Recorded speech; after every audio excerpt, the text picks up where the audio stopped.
Good morning. Ngasigi video yeminarase ngasi je numajing numit se koi number da haragana number 156 laide aduga color tana pink panchu sina bibe ai ko ado aham bada koi card ki message yengase card ki message yenga matung da ngasi goina afaba timing gumba yenga ga hajara ge ko ado keno en haise hadi pink color shelon haise ko setra makso hadi pink color ki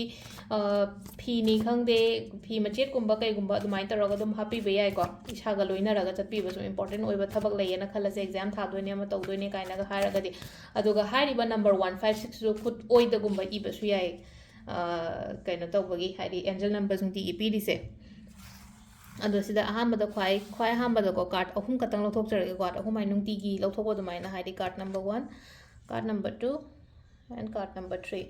ade ahum sida gi hari ai amma choose tawsi ko hari energy no magi energy hari kari lege habado ko kari sum guidance kai lege habado card sigi ado ni ko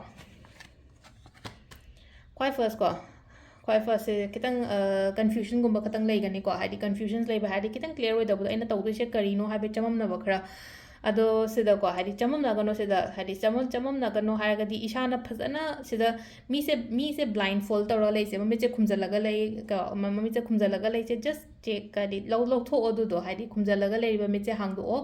aduga hari ai sigi lambi sina kyam clear oige sina kyam clear oidege hari mina laaga engonda takpi gada banandi ko natte ko nasana thanda decide toba sigi potse adu do hari ai adagi sum nungai tabo khota ba mayam sina emotions har sina ko hari ai ki imungi nungai taba natraga ai life ta nungai taba khota ba mayam sina ai thabai ngang da yam blockages bi ko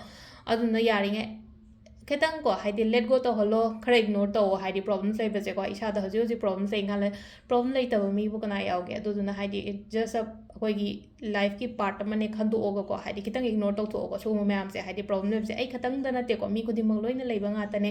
haidi aina khara hen be ya aina khara wat be ya adu duna haidi si in haije haidi si ju punsi gi tangka amane kai amane na khalaga wa haidi katang thot to katang aphabarom da dumaina porok se ko ani chubasina ko hadi thaja o aina ngasi keno ma tawge na khalaga di believe taw adugi poto ai oigani aina ningi ba poto phangni ko yani ko haibagi adugi believe to sida su ko hadi sum kitang ko ai keno ma taw doine haraga di mingon da hana haido kono sigi pot se masu lai ko sida hadi kitang ai thaba ma chatoine afaba thaba ma chatoine haraga di